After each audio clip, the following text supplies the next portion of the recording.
네, 지난 시간에 이어 마케팅 예산 수립 방법론에 대해서 좀 더 자세하게 알아보도록 하겠습니다. 마케팅 예산 수립 방법론에 대해서 지난 시간에 좀 알아봤는데요. 그럼 이것을 규모별로 한번 나눠보자면 보통 스타트업이나 중소기업에서는 지출 가능액법이나 비율기준법, 그리고 시장 점유율 대비법을 많이 사용하고 있는데요. 회사가 지속적인 적자를 보고 있거나 아니면 향후 투자 유치에 대한 불투명도 높은 경우에 이 지출 가능액법을 많이 사용하게 되겠죠. 그리고 비율기준법은 어떤 단위 제품당 비율이나 매출에 연동한 마케팅비 책정을 위해서 많이 사용을 하는데, 이것은 스타트업이나 중소기업뿐 아니라 대기업들도 쓰는 방법론이기도 하고요. 그 다음으로는 시장 점유율에 대비한 방법론인데요. 예를 들어서 벤처 캐피탈이라든지 어떤 사모펀드와 같은 곳에서 좀 대량의 투자금 유치한 경우에는 이제 경쟁 상황에서 빠른 시장 점유율 확보를 위해서 좀 더 공격적인 마케팅비 비중들을 사용해 볼 수 있겠죠. 네, 스타트업들 중에서도 자금 유치를 통해서 빠른 시장 확장을 하는 경우들이 있는데요. 네, 그 경우에는 이 시장 점유율 대비법이라고도 볼 수 있습니다. 그 다음으로 어느 정도 중견기업이나 대기업에서는 보통 목표 과업법을 많이 사용하고 있습니다. 이제 이런 이유는 기업 자체도 계열사가 있다든지 굉장히 복잡한 제품 구조들을 가지고 있기 때문인데요. 그래서 제품별, 제품의 목표별 혹은 미디어별, 조직별 구성에 따라서도 마케팅비를 아주 세세하게 쪼개두는 경우들이 많습니다. 그래서 이건 전략적으로 이 선택을 한다라기보다는 아주 복잡도 높은 기업의 구조 안에서 큰 갈등 없이 이러한 예산 배분을 위해서 이러한 목표과업법을 사용하기도 하고요. 그 다음에 큰 기업들도 경쟁사들과의 어떤 경쟁들을 마주하는 경우들도 많기 때문에 시장 점유율을 위해서 경쟁사와 혹은 유사한 수준으로 사용을 하는 경우들을 많이 차용하고 있습니다. 네, 그러면 한번 예시를 한번 보도록 할까요? 지출 가능액법으로 보자면, 예를 들어서 어떤 스타트업이 6월 1일 현재 지난 3개월의 평균 매출이 7천만 원 정도라고 보겠습니다. 3월에 5,500만 원, 4월에 7,800만 원, 5월에 7,700만 원 정도의 매출을 올렸다라고 가정을 해볼게요. 그래서 이거 하에서 목표 마케팅비 비율을 우리가 15%로 잡는다면은 월 1,050만 원, 그리고 하루 평균 35만 원 정도의 지출을 할 수 있겠죠.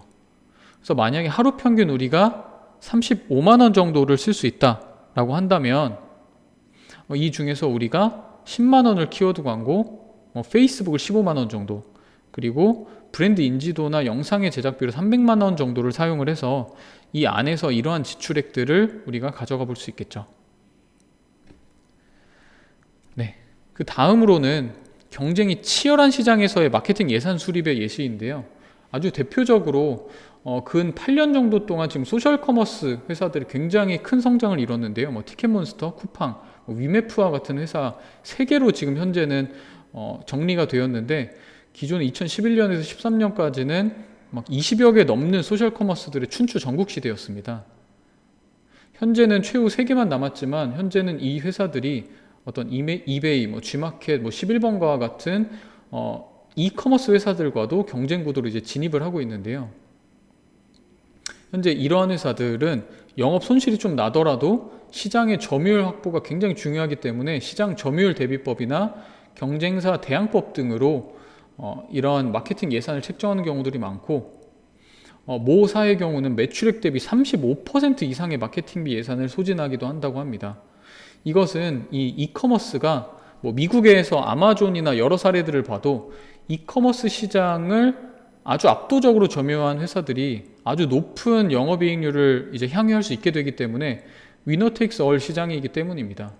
그래서 이 위너가 되기 위해서 기존의 경쟁사들보다 훨씬 더 좋은 고객의 점유율을 가져오기 위해서 이러한 어떤 과도한 어떤 지출들을 할 수 있는데, 이것을 어찌 보면 어떤 시각에서 보자면 이거 되게 마케팅비를 낭비하는 거 아닌가 라고 보는 시장들도 있고요. 혹은 어떤 관점에서 보자면 어떤 투자의 개념으로서 볼 수도 있을 텐데요. 이건 사실 저도 맞다 틀리다의 관점보다는 이제 회사의 확신과 이 시장 점유에 대한 어떤 중요도의 판단으로 이런 것들을 할 수 있을 거라고 생각을 해서, 저도 나쁘다 좋다의 의미라기보다는 이러한 빠르게 성장하는 시장 안에서는 이런 형태로의 마케팅 예산 수립이 가능하다라는 것을 사례로서 보여드린 것이고요. 보통 디지털 마케팅에서의 예산 수립들을 한번 좀 더 보자면, 뭐 이전에 첫 번째 챕터에서도 이야기했지만 어떤 전통적인 매체에서 집행하는 예산보다 디지털 마케팅의 예산의 비중이 높아지고 있습니다. 그래서 일반적으로는 마케팅 예산은 기업 매출의 한 7에서 15% 정도를 지출을 하게 되고요. 보통 B2C 회사가 B2B 회사보다 좀 더 높은 마케팅비를 집행하게 되어 있습니다. 보통 B2B 회사는 직접적인 어떤 다이렉트로 보내는 ATL이나 BTL에서보다도 이제 여러 가지 다른 방법론들을 많이 쓰고 있죠. 그다음에 규모가 작은 회사가 일반적으로 큰 회사보다 마케팅비 비중이 높습니다. 이건 아무래도 진입 장벽을 아직 형성하지 못했기 때문에 어느 정도 빠른 시장의 점유율이 필요하기 때문에 어떤 좀 더 마케팅비 비중이 높다고도 볼 수 있고요. 그다음에 산업이 이미 뭐 20년, 30년, 50년 이상 됐고 성숙한 시장에서는 마케팅비 비중이 뭐 경쟁이 치열하다 하더라도 마케팅비 비중을 유지하거나 혹은 감소하는 경향성을 볼 수가 있습니다. 네, 이것으로 마케팅 예산을 수립하는 몇 가지 방법론과 어떤 회사 규모에서 이런 것들을 사용하는지, 그리고 실제 예산을 수립하는 데 있어서는 어떠한 경향성을 보이고 있는지까지 한번 살펴봤습니다. 사실 어떤 정답과 같은 방법론이 있는 것은 아닌데요. 우리 회사의 상황, 그리고 시장 경쟁의 상황들, 여러 가지 복합적인 요인들을 고민해서 우리의 예산들을 수립을 해야 할 것이고요. 우리 회사에 가장 맞는 방법론을 찾는다면 그것으로 충분한 의미를 가진다라고 볼 수 있습니다. 네, 그럼 이것으로 이번 챕터를 마치도록 하겠습니다.